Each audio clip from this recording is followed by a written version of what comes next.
Geeks and geekettes, gats and gittens, ladies and gentlemen, boys and girls, and comic book fans of all varieties the world over, it's time once again for Ask Chuck Dixon, where you ask me, a seasoned comic book professional, questions about what I do for a living, and what I do for a living is I write comic books. But before we get to your questions, let's address this week's elephant in the room. Eric July has announced that I have joined the Rippaverse. I've written a 90-page graphic novel called Alpha Core Number 1, it's called Alpha Core, but it's the first of it's the first of many graphic novels, I hope. And it's a kind of a police procedural superhero mystery action thriller.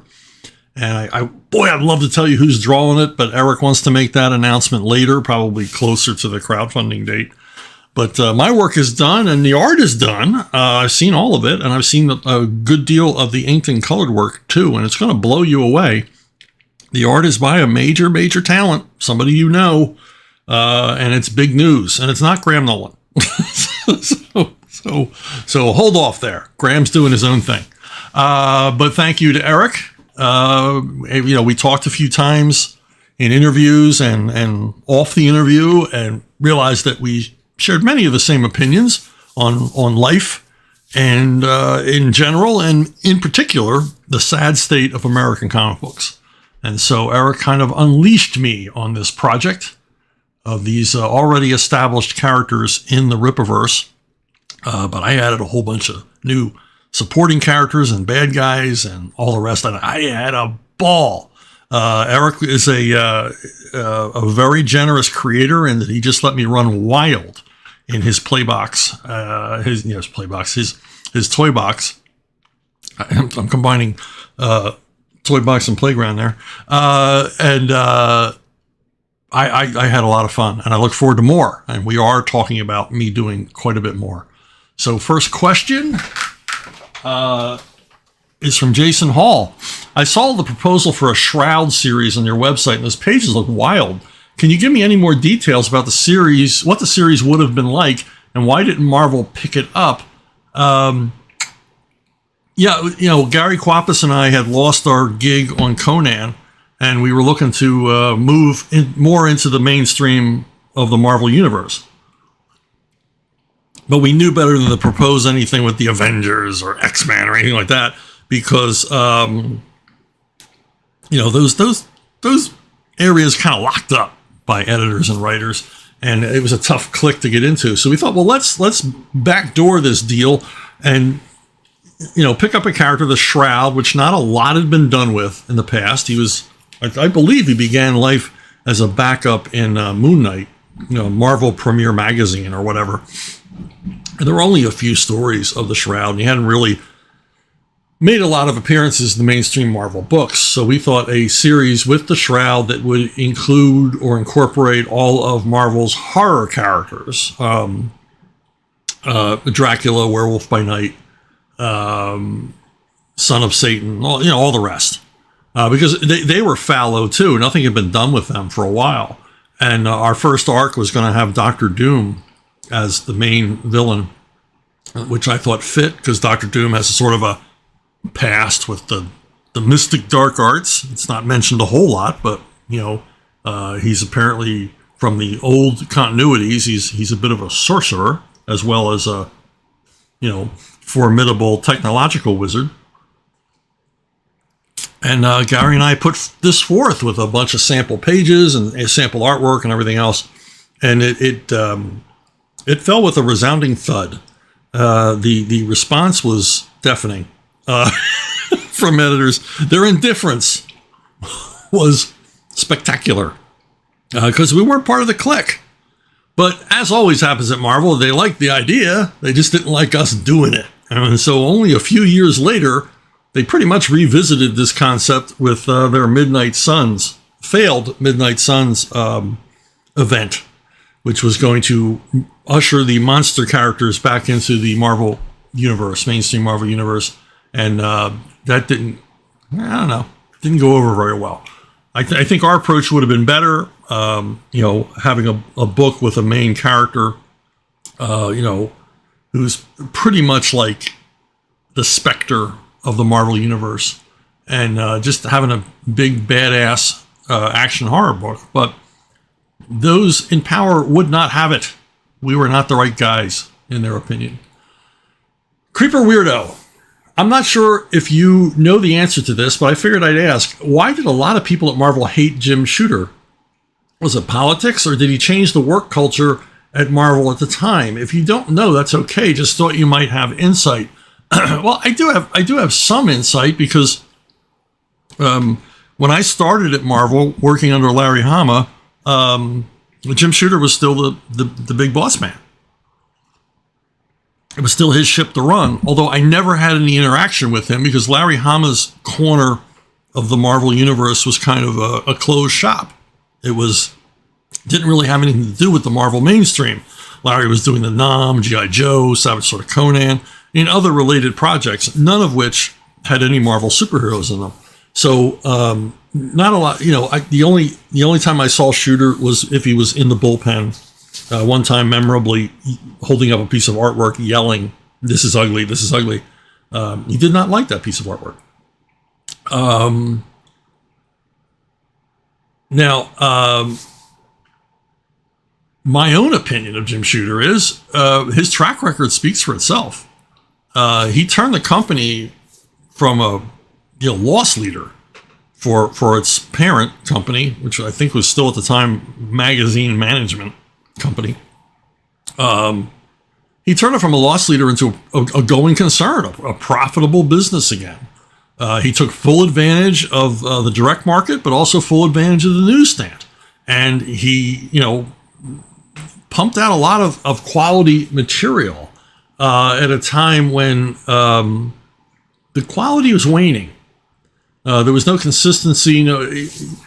I think it's best put that, coming out of the 70s, Richard Meyer did a video on this, and he pretty accurately described 70s Marvel as being run by a series of sort of hippie type editor-in-chiefs, and none of them ever lasted long. You might have one guy editor for 6 months, another guy maybe for a year, and they would just trade that position back and forth amongst the editors. So there was no vision, no guidance, no anything for the company at large. And, this created some really awful comics, to be quite frank. A lot of these guys were phoning it in. They were just grabbing a paycheck. Everything was real loosey-goosey, and nobody really seemed to give a crap. And then along comes Shooter, and he makes them go to work. He starts treating comics like it's a job, like it's a business. And that's probably the core reason why they hated him. He made them come into work on time. He made them hand in their scripts on a deadline. He gave them a lot of crap if they failed to do so. He placed down a lot of rules, a lot of which I didn't agree with, but he was the boss. A lot of rules in the Marvel Universe. There were things that he personally didn't care for in the Marvel Universe, so he simply had them eliminated. Things like the Savage Land. Things that to him made no sense. But, he was the editor-in-chief, he was the boss, so, this was his vision. And like I said, you can't argue with the track record. The guy managed to bring in and hold major talent and turn the company profitable. I mean, sales went up. It's undeniable. He knew how to make that happen. And there was a sense of consistency amongst the titles. Now, I happened to go to Marvel on the day that Shooter was fired. I happened to just by serendipity had a lunch appointment with Larry Hama. The day that Shooter was fired, and he had been fired that morning. So this was like, whoa, this is like being at the signing of the Declaration of Independence as far as a historical event in American comic books. And so Hama said, look, you can go to lunch with me, but we're going to have a whole bunch of us are going to go to lunch at this Southwestern Mexican restaurant that was favored by Marvel. It's just around the corner from their offices. And he goes, we're going to basically take up the whole back room, and there's going to be a whole lot of people there. So, we're not going to really have a business lunch. But if you want to come along, come along. I said, well, I wouldn't miss this for the world just to see who shows up. And who showed up was like everybody. John Byrne, pictured here, took the head of the table. Walt Simonson, Mike Carlin came over from DC. He was working in DC. He came over, and a whole bunch of other, top drawer freelancers took the train in or drove over or took a cab and wanted to hang out and celebrate Jim Shooter's dismissal. And they had an empty chair for him. And it was kind of joyous. I mean, they were like glad he was gone, and they were celebrating it. And I'm like, wow, what's this all about? And I didn't join in the conversation because I never worked for Shooter. I'd never had an opinion, but there's definitely a lot of bitterness going around, and none of it was really described in any kind of detail. I mean, what did you really have against this guy other than he had his own opinions, and he was forceful, and he made you make changes you didn't like. I kind of thought that's what editors did. That was part of their job. And later on, I mean, this was a couple of months later, I was standing in the hallway. I had another meeting with Larry Hama, and I was standing in the hallway with him, and he was speaking to a bunch of other editors. And the other editors were still ragging on Shooter. He'd been gone for months. And they were still like laughing about him and mocking him and everything else. Saying that he was finished, which obviously he was not finished in the comic book industry, as history would inform us. And they're all bitching and complaining and whining still about Jim Shooter in a really bitchy, whiny way. And one of them said to Larry, "Hey, you had your run-ins with Shooter, and they were famous, and I won't describe them here. But he says, why aren't you like joining in the fun? Why aren't you joining in the reindeer games of dissing on Jim Shooter?" And Larry said, "Because he hired me. He gave me my break at Marvel, made me an editor, and I kind of owe him for that." And what he meant was, I owe not to sit here and rag on him. Even though they really, of anybody at Marvel, Larry probably had the biggest differences with Jim Shooter, basically on, office politics stuff. And I thought, wow, that's it in a nutshell, And the thing is, he had hired all these other guys who were bitching, whining, and complaining. I mean, they owed their careers to Jim Shooter. And resented him because he basically wanted them to take their job seriously. John Byrne probably is the most vindictive of all of them. He famously took over the title Star Brand, which Jim Shooter was writing. It was one of the New Universe books. And John Byrne, and he talked about this at the lunch I was at, that he thought that Star Brand represented Shooter, that's the lead character in this book was Shooter's ideal of himself, because the lead character never made any mistakes and was always right.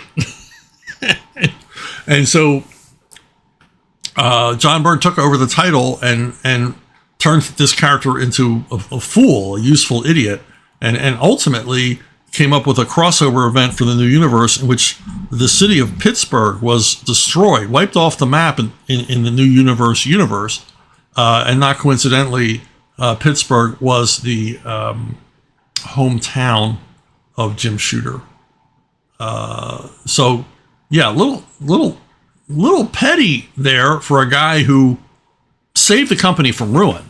I mean, Marvel was heading down a bad path. And Shooter came along and got their sales up. He also got Hollywood to take notice of them for the first time, which was, as we know, was very, very important. He was very much out there pushing to get films made, pushing to get the Marvel characters used in TV and movies and elsewhere. And this was a concerted push. I mean, it was a full court press. He had editors, writing screen treatments and proposals and pitches. They really put them to work, and I think that ultimately led to the Marvel Cinematic Universe, because you put an idea in someone's mind often enough, eventually they're going to accept that as fact. And the idea he was putting in Hollywood's mind is this is a grand, vital, exciting universe of characters that need to be seen outside the comics. So, yeah, there you go. That's everything I basically know about Jim Shooter, having never met the man, but certainly seen his influence on comics as well as the people around him for the good and the ill. Kenny Todd. When people talk about great Batman artists, they always talk about Neil Adams. Now, of course, he's a legend, and I'm not taking anything away from him. My question is, how come Jim Aparo gets lost in those conversations? Was it that he retired before media, YouTube, Facebook took notice? I mean, 30 years, that's a tremendous run. Same with Dick Sprang. All I can say is that Aparo was always there. You know, he was like a constant.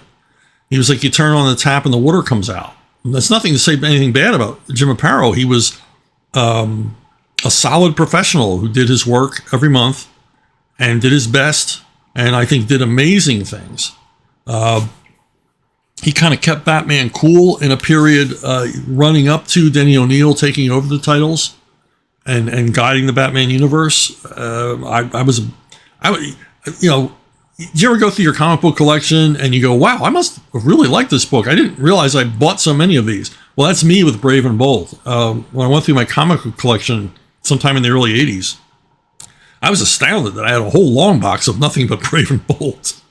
I was like, wow, I never missed an issue of this. I mean, I must have really liked this book, which I did. I did. And then a lot of that was due to Jim Aparo. But when I say he's a constant, he's always there, it's like when I was a kid, Jack Kirby was always there. You really didn't think about Jack Kirby. I mean, you knew you were going to like the story and you were going to be engaged and you were going to dig it and you felt comfortable. You saw Jack Kirby's style and went, okay, this is going to be good. This is going to be fun. But you never really thought about it. You know, what if he went away? What if he wasn't here anymore? Because he wasn't like Neil Adams or Jim Steranko, who would dip in and out of comics, and they with them arriving on a comic would be a big event. With Kirby and Aparo and other artists, Dick Sprang as well. They were monthly events. They were there every month, as reliable as clockwork. So I think you know, artists who always meet their deadlines. I mean, I think Jim Balance as well. I mean, guys who are just always there. They bring the goods. They bring the best. And in your mind, you kind of take advantage of that fact that they're always going to be around. I don't have to make a big deal out of this guy because he's always there. So he's part of the wallpaper. But yeah, Jim definitely deserves a lot of credit for keeping Batman cool. And Kenny Todd investigates. Kenny's got a lot of questions, and I like them all, so I'm I'm including them here. I just recently read your Richard Dragon book. I heard you say in other videos it was supposed to be an ongoing series. What is the thought process when you know a book is being canceled? How much of an advance notice do you get? Does it mess you up because you work so far ahead? Do you have an ending in mind when you start? Yeah, I was, you know, this was in a period, this is in the Dan DiDio period, and comics were getting canceled left and right. They were trying out new stuff. If you were lucky, your comic ran a year. If you were a friend of Dan's, it would run for 2 years. So I wasn't a friend of Dan's, so Richard Dragon ran for a year, and I kind of knew it would. So after issue 6, I didn't work as far ahead because I knew the end was coming and I wanted to know when. And I kind of in my head knew, okay, we're going to go to a 12-issue conclusion. I got to wrap things up. I can't end issue 12 on a cliffhanger, which was no problem because at that time in my mind, I was thinking in the terms of trade paperbacks. So you would have a year would be 2 individual 6-issue arcs, which would be made into trade paperbacks. So I had a natural ending for the series at 12, simply because that would be the natural ending of the second trade paperback, which I don't think they ever did a second trade paperback of Richard Dragon. I'll have to look on my shelves. But yeah, I got some notice, not a whole lot, but I really didn't need it because I knew the end was coming. You talked, and more Kenny Todd investigates, you've talked about not watching things that may subconsciously get stuck in your mind for the genre you're writing. I know you haven't done a lot of horror stuff, but I've never heard you mention horror movies before. What is your, if you have any, favorite horror movies? Number one would be Bride of Frankenstein. Well, not number one, but one of my favorites, one of my earliest favorites is Bride of Frankenstein. Obviously, it's a sequel to Frankenstein. Boris Karloff. James Whale comes back and with more money, because the first movie was so wildly successful. He has more money. Production values are higher. It's a more ambitious project. And it's a better Frankenstein movie than the original, which is still a very good movie. But this one just looks great. I mean, and it's got everything but the kitchen sink in it for a Gothic horror story, and an unforgettable conclusion. So that's one I really dig. Current stuff, I really like the Conjuring universe because I like movies where the good guys win. I don't like horror movies with downer endings, where everybody dies, or we find that all of the efforts of the victims were for nothing, because the horror figure is just unstoppable and undefeatable. I don't like that kind of stuff. I like to see the good guys win.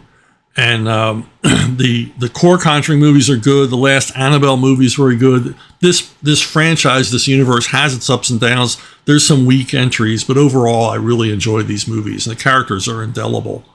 If you've never checked them out, you should. There's all the scares and spookiness you want, but you don't end the movie feeling diminished as a human. Oh, but my favorite all-time ever horror movie, and one of my favorite movies of all time, is The Exorcist. The Exorcist was my favorite horror movie for a long time, and then I saw the what do they call it? The version you've never seen. It's not like the director's cut, because William Friedkin didn't make this cut, but it restores scenes, some of which were taken out because the effects of the 1970s just weren't up to the demands of the material, and they very effectively used CGI to correct that. But most importantly, it puts back in a scene that William Peter Blatty wrote that occurs toward the end of the film. And this is what the restoration of this scene made this movie one of my favorite movies of all time. Not just horror movie, favorite movies.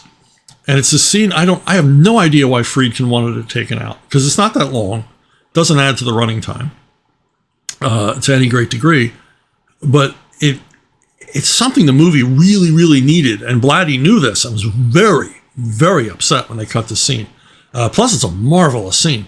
Father Karras and Father Merrin have, they've been doing battle with this demon, and it's tough. It's hard work, and they're getting injured, and horrible, awful things are happening, and they're concerned about the health and life of this girl who's been possessed by a demon. And Father Karras has his own problems, and they're sitting on the steps of the house, taking a break between attempts to drive the demon out. And Father Karras says, why is it doing this?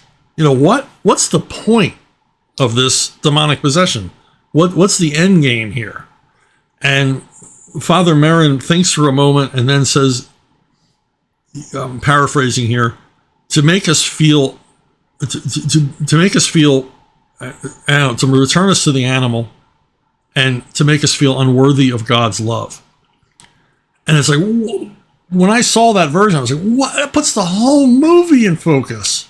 It puts and it gives you hope, and it makes you understand the evil here. What the point, and what the evil, what so much of the real evil we see in the world around us is the war on the individual, the cheapening of human life, the general craziness and amorality we see everywhere, foisted upon us by the media and sometimes our leadership, all seems to have the same goal: to make us feel unworthy of God's love, to return us to the animal. So a little deep there, but yeah, those are my favorite horror films. Kenny Todd still investigates Star Trek or Star Wars. Oh man, he wants to start a fight with somebody. I like them both, although having been in the military, I was a Navy corpsman with VMA 542 Harrier Squadron. Cool. I'm not partial to Trek. I'd love to get in a conversation with you about why your military background made you less liking Trek and more liking Star Wars, which I assume you like Star Wars more. As the years go by, and both of these franchises have been brought to total ruin. They've been devastated by the creeps and opportunists and hacks that have taken them over. I go back to original Trek. I go back to the original season, and it's probably my favorite stuff. Now, there was no bigger Star Wars fan on the planet than me when the first two movies came out.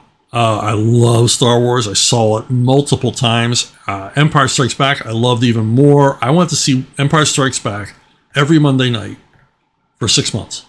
I love that movie so much. I'd watch it again. You could wake me up at 4 a.m. and say, we're going to watch Empire Strikes Back. Well, wait.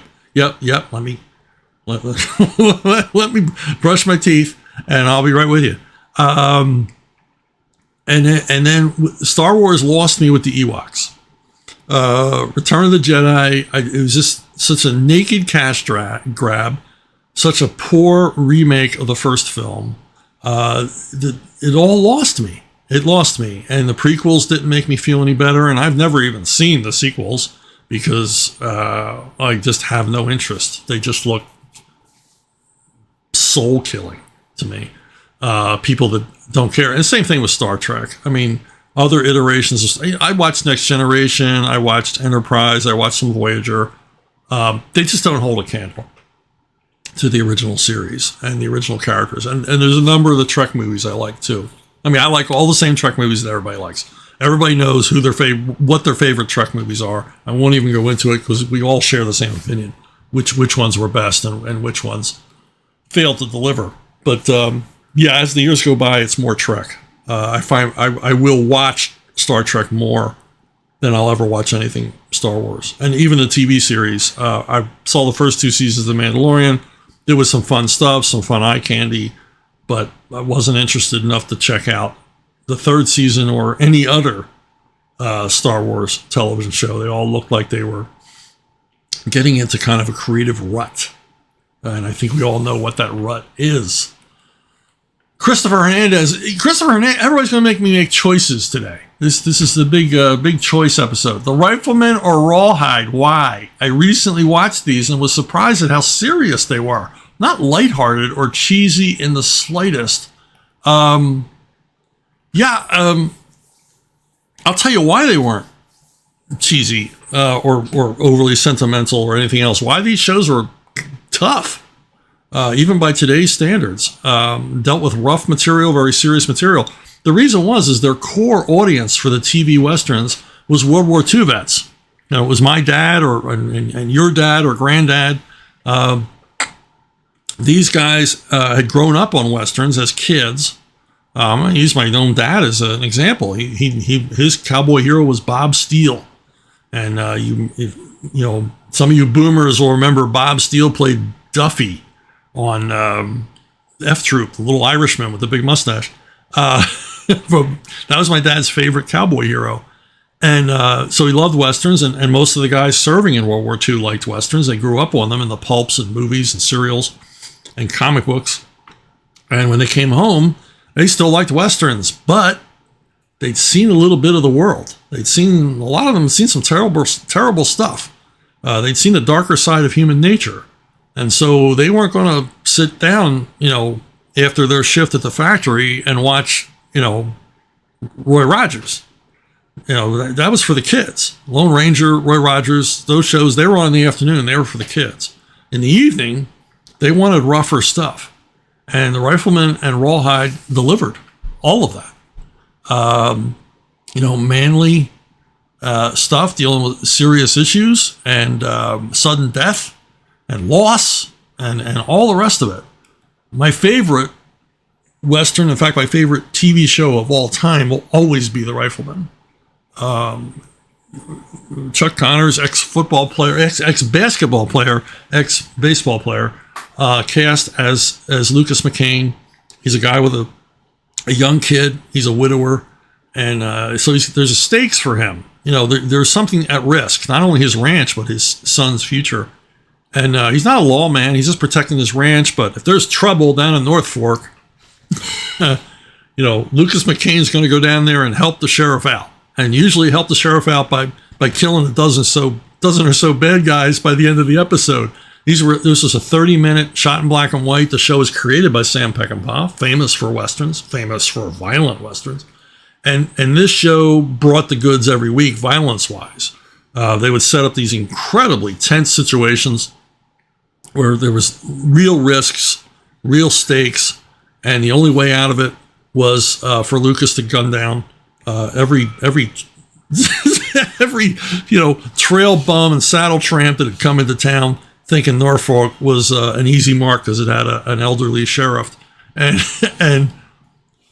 you got to admire the show because I still rewatch this show on a regular basis, and everybody knew how each episode was going to end generally, with Lucas gunning down the bad guy, but the ways they did it, the ways they approached it, and the variations and different remixes they put on that ending, very, very clever. It was a challenge to writers to come up with a new way for Lucas to paint the town red with the bad guy's blood every week, but they did it, and just great stuff. Will always be my favorite, and the relationship between him and his son felt real. It felt real that this was a father and son. But my only complaint about the series, and I got this from my dad. My dad loved the series as well. Was the kid never picked up the gun? I mean, he picked up the gun in one episode, and it's a big moment. It's a big moment when he picks up the gun. But he never picked it up and used it on anybody. The entire run of the series, Mark never kills a guy, which I guess was the producers. They wanted to stay away from that for whatever reason. But that was my dad's complaint. We never saw an arc for this kid. You never actually saw him grow up to be more like his dad, tougher. Although, he's plenty tough. He could take a punch. Now, Rawhide is a show I never watched as a kid. The reason being is it was on Friday nights. And if you're around my age, you know what Friday nights meant. It meant that's when you went to the supermarket. Because probably you grew up and your family only had one car. And Dad took that car to work. So you had to wait till Friday night when Dad was off work for the week, and you went out and you went grocery shopping.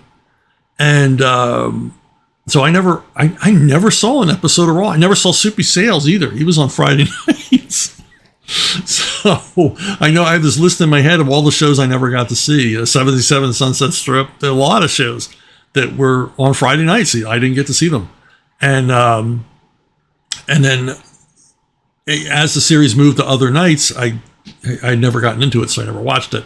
Now, I've corrected that in recent years, and I think I've seen almost half of the 7 seasons of Rawhide. And again, this is another series tuned to its audience, its male audience of World War II vets.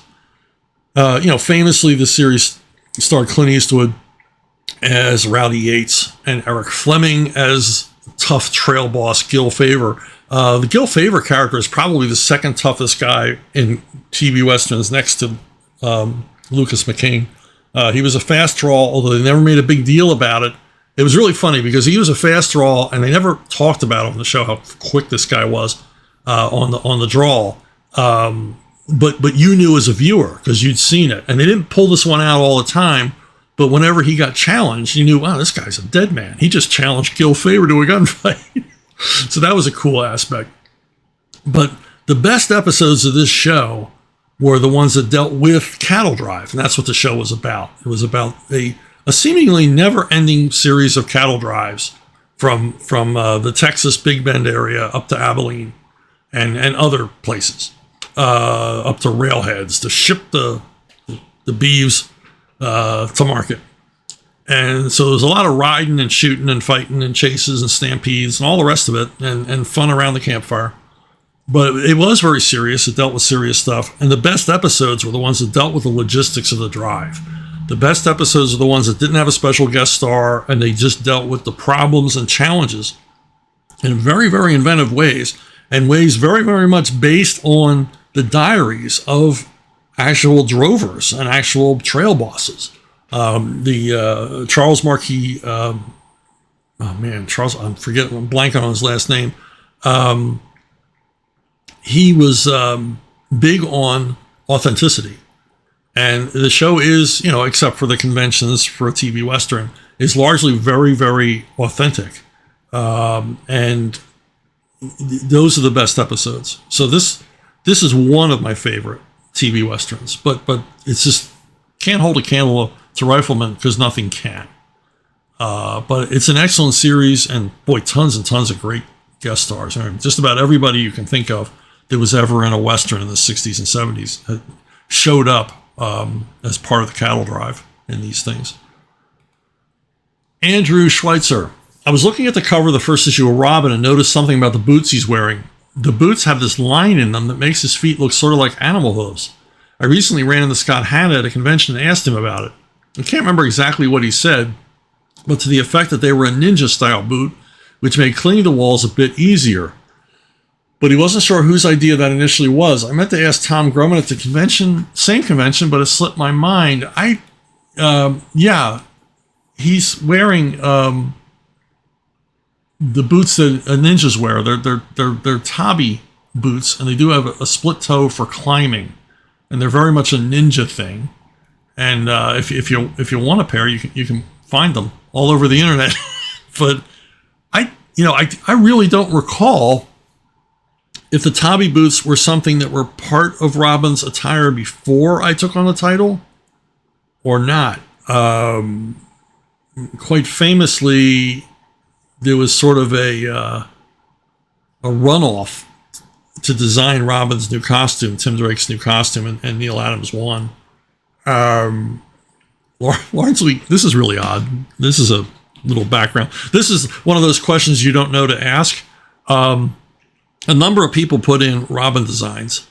Neil Adams won largely because Tim Burton liked that costume. And yes, Tim Burton was not working for DC Comics at the time, but Tim Burton's voice was paramount to the people at Warner's. And so whatever he liked, they liked. And so he liked that Robin costume. Strangely, it was never used in any movies. But he assumed DC Comics assumed that Tim Burton would be with the Batman franchise for the long haul, and they would allow him to make decisions on imagery and costuming and things like that. Big decisions, big sea changes on the Batman franchise. Which I'm sure he was busy editing or something, and they held up Neil Adams' thing. And you like this? He goes, yeah, that's okay. And so that's how we ended up with this. Now, I don't remember. I had to go back and look, and I didn't because I'm lazy. I just do these videos on the fly. I'd have to go back and look, but maybe Neil had the tabi boots, or maybe they were someone else's idea down the line. But I thought they were a practical choice for Robin, since he's going to be just doing so much, ninja type stuff as a rooftop running, urban crime fighter. Joshua Ignatowski. If I recall correctly, you had previously said that during your time with DC, you were working on a Batman story, which I assume took place in the post-crisis continuity, where you had showed the people of Gotham treated Batman as an urban legend like Bigfoot, and largely doubted he truly existed at all, including even a shrink working at Arkham Asylum. Was this story meant to take place early in Bruce's career before he joined the Justice League of America? If not, how has no one caught Batman on camera during one of the many times he's fought with the League to stop world-ending disasters? How does he attend meetings at the Hall of Justice without a civilian spotting him? Thank you for your time, and God bless. Well, God bless you as well.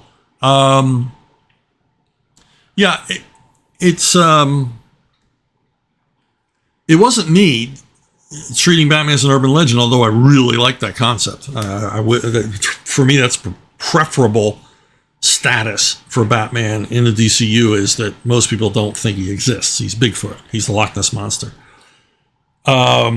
which, the police department would go along with because they don't want to promote the idea that there's a guy in a cape and boots running around helping them at night. And this was something that was part of Denny O'Neil's aegis on the Batman titles, that Batman was not a public figure at all. Now, yes, he would be seen going in the Hall of Justice, or he would be seen with Justice League, yeah, but we chose to ignore that. In the Denny camp, we treated the Batman titles as if they existed in their own universe, separate from anything Batman might do in someone else's book. So when you saw Batman in a book outside of the Denny universe, that wasn't canon to Denny. And that's the way that worked. We were appealing to Batman fans, not fans in general. We were appealing to Batman readers, not readers of DC Comics in general. So Batman was a figure of myth. And I love treating it that way. And I did write a story in which a psychiatrist at Arkham Asylum, she puts together that all of these villains are talking about the same Bat character. They were put in Arkham Asylum, or they were finally arrested or finally detained by this mythic Bat figure. And so she goes out to investigate with an orderly, this orderly who's like, looks like a pro wrestler. And they're going to observe and possibly capture this Batman because she thinks the guy's a danger, a menace to society. And she'd love to psychoanalyze this dude, find out who he is. Well, they have no idea what Batman really looks like beyond the descriptions of her patients. And what she ends up doing is capturing Man-Bat and returning him to Arkham Asylum, where he swiftly gets loose in a scene I love, where we reveal that bats can collapse their skeletons, which they can. And so Man-Bat is able to get out of his cell through a remarkably small ventilation shaft in the ceiling. And then he torments and frightens and basically freaks out all of the inmates at Arkham until finally Batman is called, the real Batman is called, to save them all. And that's when the Shrink encounters the real Batman. Now, if you'll say, Chuck, I never read that story. No, you never did. Because it was to be done by me and Brian Stelfreeze. Brian did a lot of the pencil and inking work. It was a two-parter. He did all the layouts for the first issue and I believe part of the second. And we just kept getting jerked around by our editor at the time, who was not Denny O'Neill's. It was a post-Denny O'Neill project when our editors were indifferent to the quality of the work we were producing. And they just kept jerking Brian around. I wrote both issues.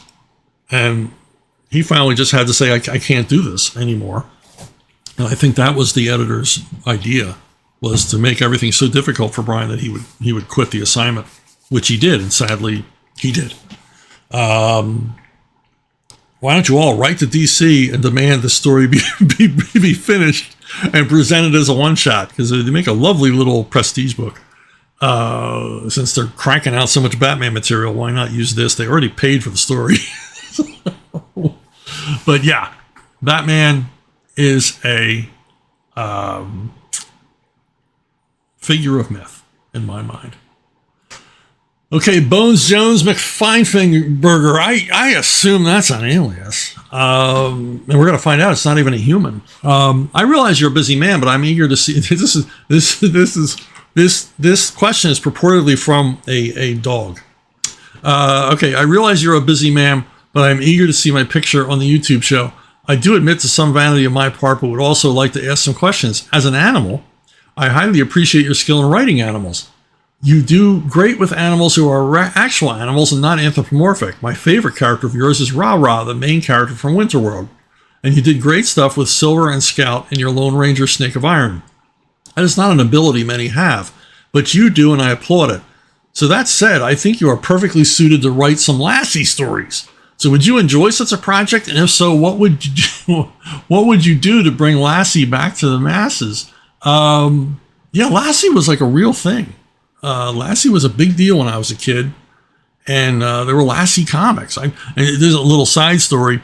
When I was at CrossGen, one of the artists did a story where we had to draw a lot of horses. And he came to me, and because he knew I had all this photo ref, says, "Do you have any good, illustrations of horses? In fact, do you have any comics that have a lot of horses?" And I said, "Well, let me bring some in tomorrow." And I brought him all of my silver comics, the comic book dedicated to Lone Ranger's horse. And he looked at them and he said, "They did a comic about his horse?" I said, "Yeah, they did." They did a lot of comics about cowboy characters' horses. The horses were as famous as the characters. But, Lassie's got a lot of appeal. Why couldn't you bring Lassie back as a comic, as an animal comic? Kids like animals, especially girls like animal comics. I think this is a genre, but the problem is you got to find artists who can draw them. And there's not so many artists that can draw them. Adele, Lassie, and Trigger, and Silver, and whoever else had their own comics, and they had guys who were really, really good, really, really awesome at drawing natural environments and horses and dogs and cats and all the rest of it. But I think, I know a lot of like really top flight artists who hate drawing animals.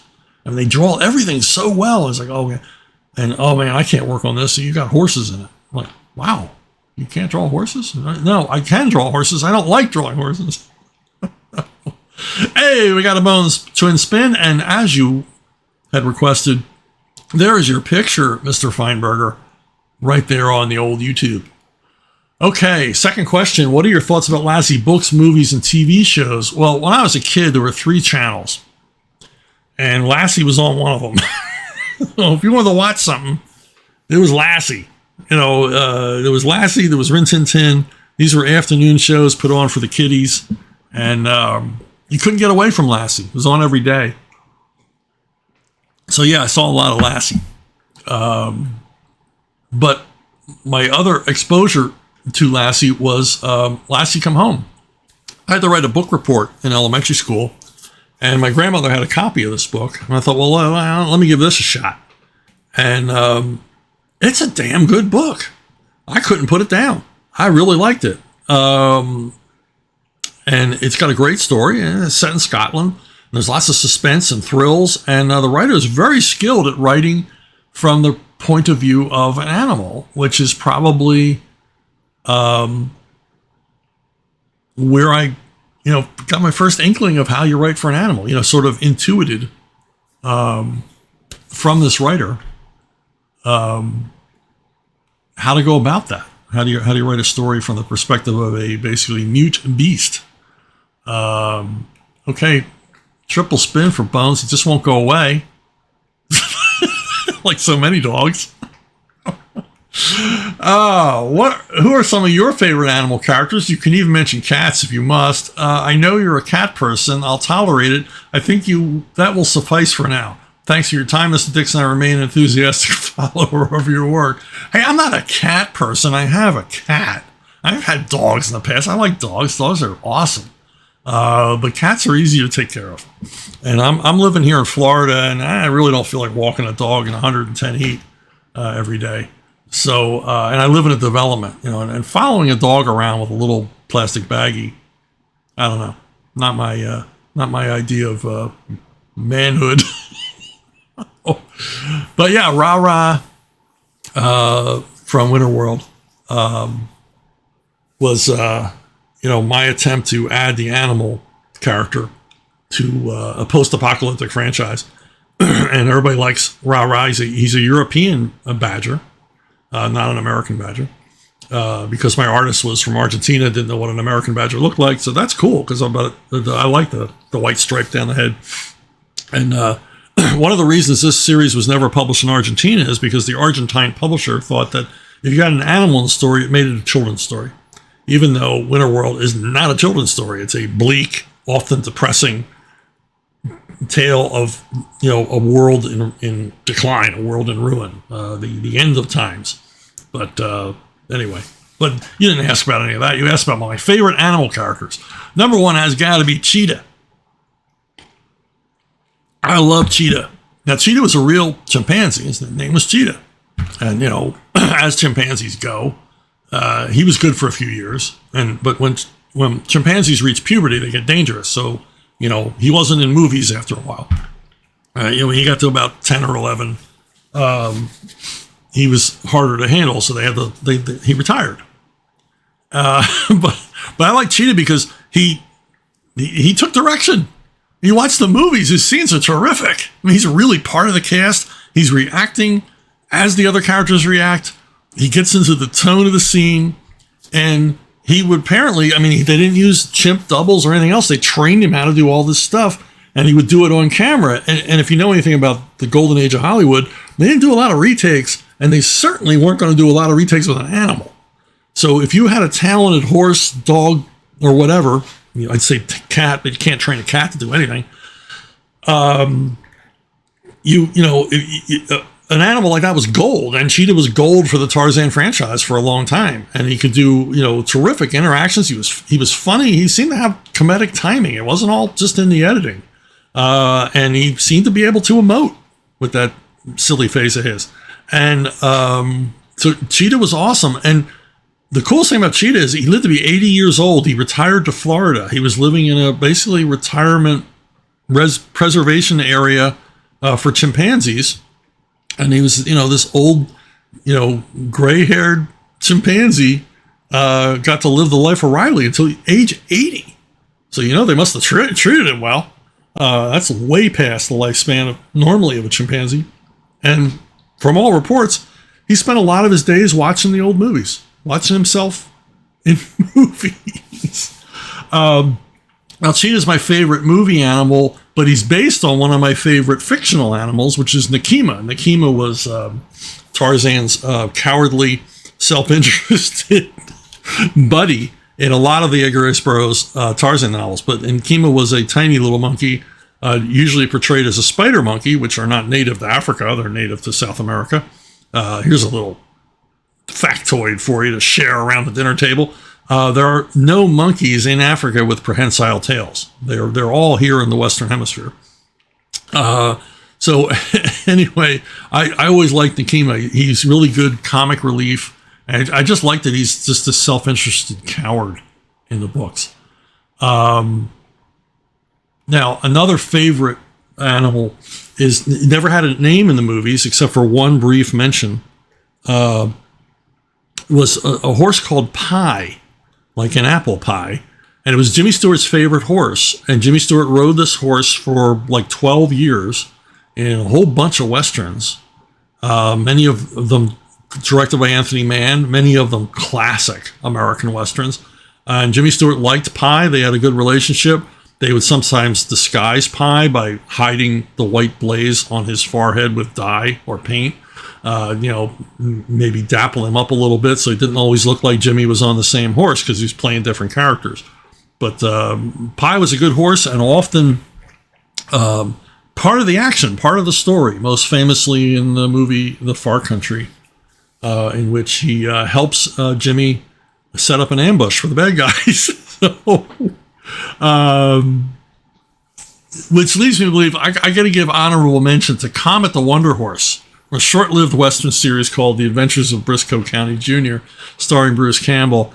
Comet the Wonder Horse was an attempt to go back to the classic Western horse sidekick, where the horse was as famous as the lead character and was part of the story. I was in a film memorabilia store one time looking at movie posters and stills, and I got in a conversation with a guy behind the counter. This guy was real New York. And he was talking about how, what he didn't like about modern Westerns was that everybody ignored the horse. The horse didn't have a name. The horse didn't have a personality. It was just a conveyance to ride around on. This was a New Yorker saying this. And he goes, yeah, you remember when you knew the horse's name. You knew the cowboy and he always had the same horse and the horse was famous and blah, blah, blah. And they do public appearances and now they don't do that anymore. And he's right. The horse gets short shrift. And so hats off to the creators of Briscoe County Jr. for trying to write of that. But I think my favorite fictional animal of all time will always be Sandy, the lovable mutt who was Little Orphan Annie's constant companion. If you read the classic Harold Gray strips, Sandy was very much part of the action, very much part of stories, which would bring a tear even to a strong man's eye. Because Sandy was so loyal and so brave and so courageous and so often very, very close to death in many of the climaxes of stories, but always would miraculously recover so that he and Annie could go on to further adventures. So Sandy, I think, takes the cake as my favorite animal character of all time. Hey, if you want to reach me, if your pets want to reach me, they can contact me at brunobookstore@gmail.com, brunobookstore@gmail.com. You might have to help them type. The paws just don't work on the keyboard as well as fingers. This is the most reliable way to reach me. I check this email site a lot. Now, hey, things are picking up over at Spin Rack. We're getting ready to launch our game. But one thing we got coming out here is we're on Discord. So go to Discord and look for Spin Rack. And there's all kinds of cool stuff there. Interaction, message boards. Graham Nolan and I are there. We're giving you special previews. We're building a Spin Rack community. And if you don't know what Spin Rack is, it is a multimedia company based on the IP created by Graham Nolan and myself, both together and separately. It is creator driven. It is creator owned. We did not license our IPs to this company. We are Spin Rack. We are founders, along with some extraordinarily talented people in the areas of technology, finance, and entertainment. And get in on this. Get the early notifications. Get the rest. Show up on Discord and let's talk. Let's Discord. All right. Hey, thanks for listening. Thanks for watching, subscribing, liking, all the rest of it. And I'll see everybody.